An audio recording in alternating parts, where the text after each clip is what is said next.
house services and a customer who wants to have her house cleaned. First, you have some time to look at questions 1 to 4.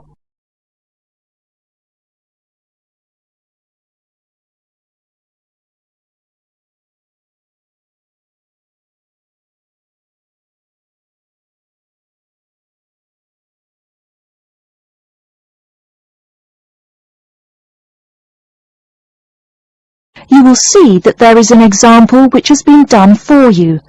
On this occasion only, the conversation relating to this will be played first. Good morning, City House Services. How may I help you? Good morning. I'd like to arrange to have my house cleaned. Certainly. I just need to ask a few questions. First, could I take your name? Yes, it's Barbara Hill. The woman says that she is Barbara Hill, so Barbara Hill has been written in the space. Now we shall begin. You should answer the questions as you listen, because you will not hear the recording a second time. Listen carefully and answer questions 1 to 4. Good morning, City House Services. How may I help you? Good morning. I'd like to arrange to have my house cleaned. Certainly. I just need to ask a few questions. First, could I take your name? Yes, it's Barbara Hill. Thank you. Next, is your house in London? Yes, it's in Kingston in southwest London. Okay, southwest London, and, what's the postcode? SW105. And what is the square footage and what rooms will be cleaning?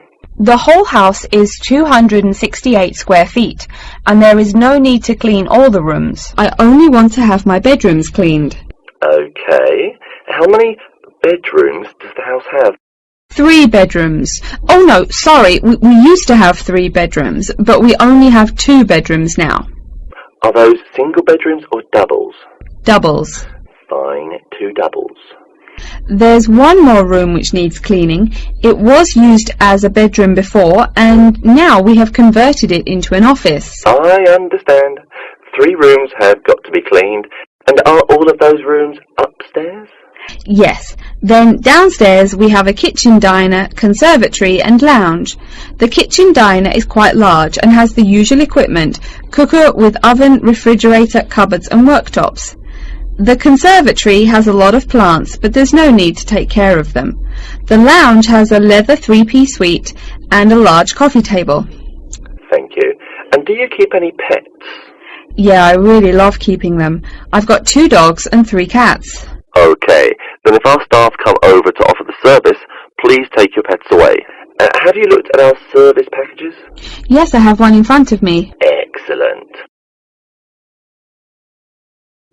Before you hear the rest of the conversation, you have some time to look at questions 5 to 10.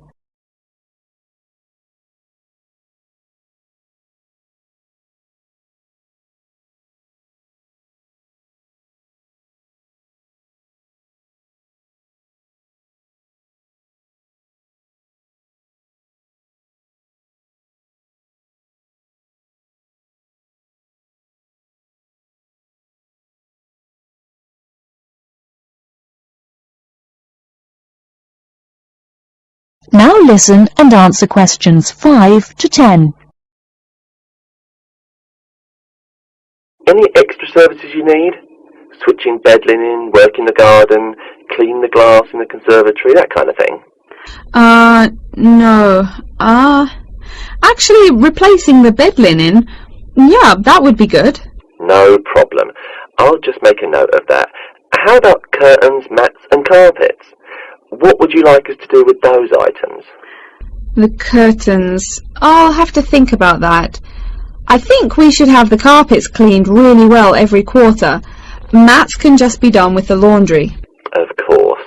How about clothes? We can have our staff wash and iron them, or we can have them taken to a dry cleaner. Washing and ironing. No, just ironing. That'll be okay. Okay, fine. I know quite a bit about what you want now. I should let you know that we're located on 12 Amy's Road. That's A-M-Y-E-S. And we work on from Monday to Sunday except Tuesday and Wednesday. Could you let me know when is convenient for you? Next Friday. No. Oh, that's no good. My son invites his friends over in the afternoon that day. Perhaps next Thursday or next Saturday? Let me check. Okay, next Thursday. When is it convenient for us to come over and provide the service? Is it okay if we come in the morning? Or we may come in the afternoon. It depends on your schedule. I'm okay with any time. Just give me a call to let me know you're coming before you arrive. Sure we will. By the way, how long will it take for the service? We usually work 1 to 3 hours for house cleaning, and the work will take 3 hours at most. And of course, if it takes more than 3 hours, you should pay extra for it. Fine. So, let me just do some calculations. That is the end of section 1. You now have half a minute to check your answers.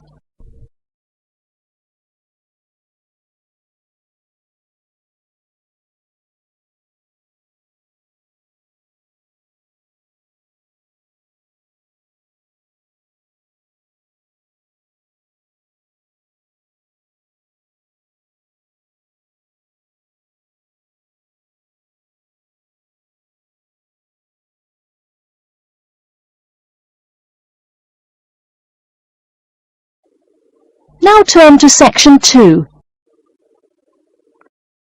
Section 2. You'll hear a talk by a security worker from Sydney Airport who is introducing the day-to-day operations of the Australian Quarantine Service. First, you have some time to look at questions 11 to 17.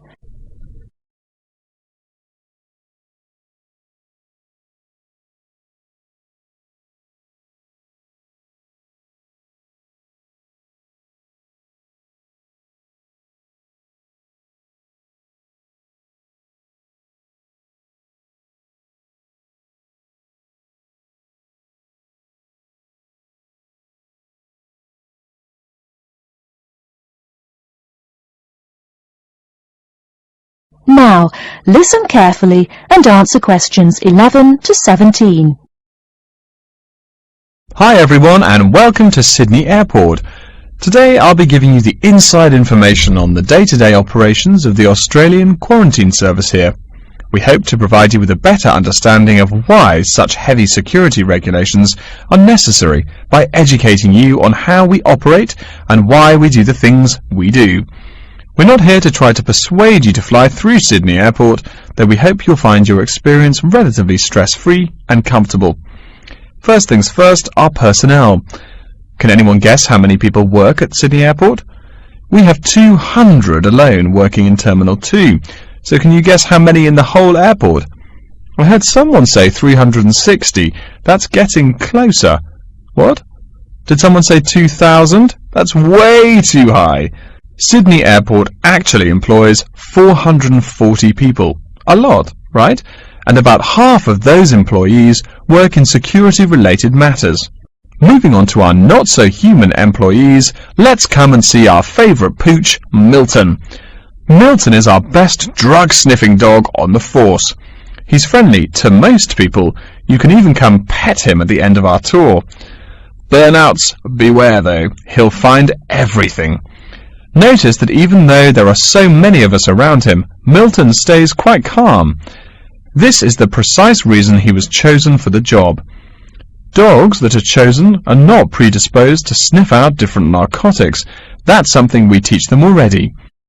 So here's a part of the airport most people never notice, the cargo transport terminal. This is where packages are shipped to and from. Normally we ship around 4,400 packages per month. In this airport alone, over 52,000 packages were shipped in and out over the past year. We ship to and from 170 different countries. Not bad, eh? Probably it will go up to over 72,000 packages this year. And despite over 100 flights in and out of here daily, the number of lost or delayed packages is impressively low. If you send your package through here, rest assured we'll get it where it's going. Let's move on to the area most of us are familiar with, the passenger terminals. In order to be allowed into this area, you must pass through security with your ticket and, if you're travelling internationally, your passport. If you're travelling domestically, you just need a legal form of ID. If you don't have those, you will not be allowed to pass through security and board your flight. During the security scan, your carry-on items will be checked for dangerous items such as weapons, sharp objects, and liquids that exceed our specified limit. If you attempt to pass any of the prohibited items on this list posted at the entrance, you are still allowed to board the plane, but you'll be given a warning and your item will be confiscated. Don't worry, we will not arrest you for having too much shampoo in your bag or anything like that. We also search your carry-ons and parcels for any perishable items. We prohibit the transportation of local vegetation and prohibit parcels containing any insects in them. You may or may not have learnt about this in biology class, but when some plants are introduced to a new environment, they spread wildly and wipe out the current species around it. It is important to control the introduction of new plants into an ecosystem, so we must prohibit the transport of any fertile seeds. So what happens to parcels containing possibly suspicious items? It's of course something we do not take lightly here. If an object passes through the scanner that appears suspicious in any way, it is separated out for manual search by a member of our trained security personnel. If an illegal plant or simple sharp object like a pocket knife is found, it is simply disposed of in our biohazard waste containers, and the package itself is returned to the sender, or passenger if it is for a passenger flight. More serious weapons are reported to higher authorities for investigation. Before you hear the rest of the talk, you have some time to look at questions 18 to 20.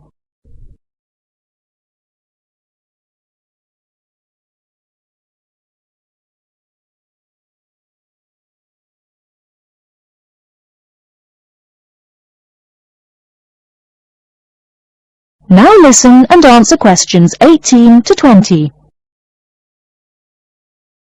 As far as parcel security, the material of the parcel is important.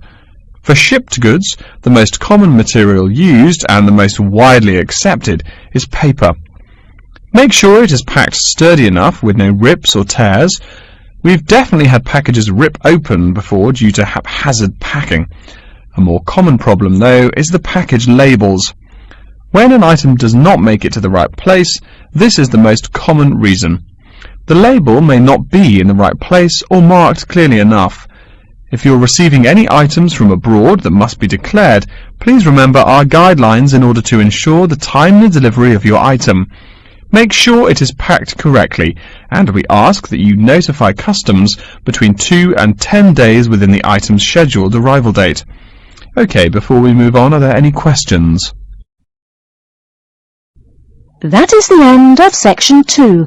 You now have half a minute to check your answers.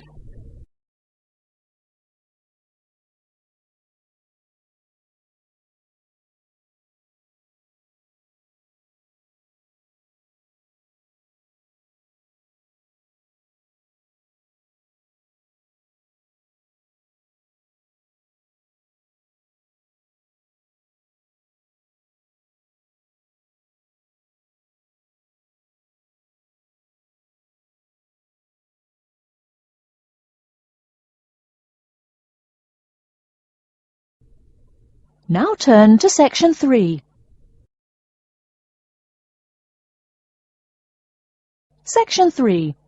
You will hear a librarian called Adam Smith talking to the students about how to use the facilities in the library. First, you have some time to look at questions 21 to 26.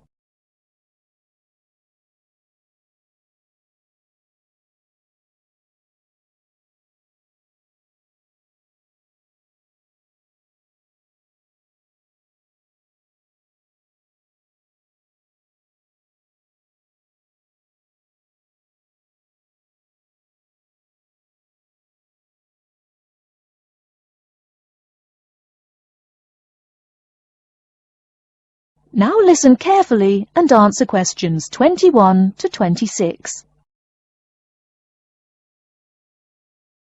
Welcome! please come in and gather over here around the tables. My name is Adam Smith, and I'm the librarian here. I'll show you around today and explain how to use these facilities. Hopefully, when I'm done with it, you'll know the ropes. And please feel free to let me know of any questions or concerns that you may have. Now we're at the gate of the library. Upon entering into the door, you'll find that the restrooms are on your left-hand side, and opposite them is a photocopy room. Many of you are wondering about the check-in and check-out process. What you have to do is go to the circulation desk, which is to the east of the photocopy room. The reading room is a really large area in the center of the library, just to the north of the circulation desk. I'm sure you won't miss it. If you're here to do research, this is where you should bring books to look through. However, if you're here to do any group projects or other interactive activities, I advise you to use one of the study rooms, which are just to the east of the reading room. Moving on to the southeast corner, we have the periodicals section, just next to the study rooms. We have a collection of different newspapers and magazines in this section. You can get last week's weather reports, or all the top stories 5 years ago. Our periodicals can be traced back 20 years to the time when our school library was built. Our first question. Yes. Can we check out magazines from the library? I'm sorry, but you cannot take any periodicals out of the library. You're welcome to read them for as long as you want while you're here, but you cannot check them out. I wonder if there is any place where we can get some food in the library. Do we have a store here? Of course. The Food Service Center is just meters away from the study rooms. It's on the northeast corner as you look at the map. The Food Service Center offers different kinds of snacks, though it's not big. Well, moving on along to the west, you will find the Video Resource Center on your right hand. We have educational videos and documentaries, as well as major motion pictures. We ask that you pay attention to the tag on the video that you pick up, as many of our documentaries are for on-site viewing only and may not be taken out of the library. To the west of the Video Resource Center is our satellite TV station. Here we stream the news from Channel 19 for most of the day. How many channels does it have? It does have nearly 200 channels, but we generally will give top priority to channels with some big events, like presidential addresses or other breaking news. During the coverage of the presidential debate, students will take a break from studying and flock to watch it. Last, but perhaps most important, is the inquiry desk. It's just on the left-hand side when you walk into the library, so it's impossible to miss it. If you have any questions about how to use equipment or where to find something, come and ask the assistant. Don't be shy, because that's what they're here for. Before you hear the rest of the talk, you have some time to look at questions 27 to 30.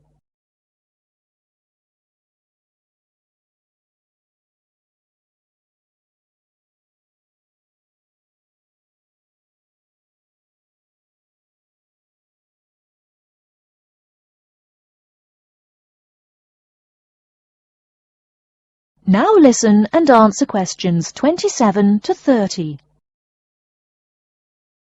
Speaking of questions, one of the questions we get asked is how to actually check out a book once a student has picked one out. If it's a fiction or non-fiction book, look for the pink and yellow checkout card inside the back cover of the book. You can also find information about the book on these cards, including its publishing date, genre, ISBN, and a log of dates it's been checked out before. Present this card to me or any library assistant, and we'll stamp it, and then the book can be kept for 3 weeks. You can find general information on a field of study by using one of our subject guides. We have them on paper here, but any of our computers will allow you to search within fields as well. What if the library doesn't have a resource we're looking for? Great question. I'm going to address that. Our library is a network with a number of other universities in the area. So if there is something you're looking for and it's available somewhere in the area, we'll be able to get it for you. However, there are universities which are not part of the network, so we do not share resources with them. If you want more information about the library and its resources, you'll find it in a labeled blue folder on my desk in the Enquiry section. Okay, so that's a lot of information all at once, and I don't expect you to remember it all. The most important thing is please be respectful of the staff, and if you need help with anything at all, come and ask me or one of the assistants. All right, any questions? That is the end of section 3. You now have half a minute to check your answers.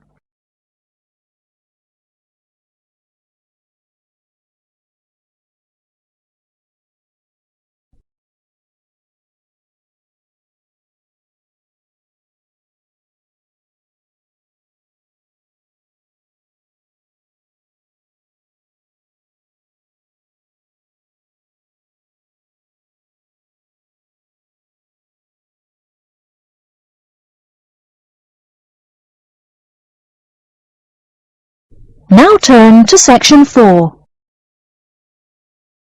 Section 4. You will hear a lecture about Crocodylus niloticus and its living habits. First, you have some time to look at questions 31 to 40.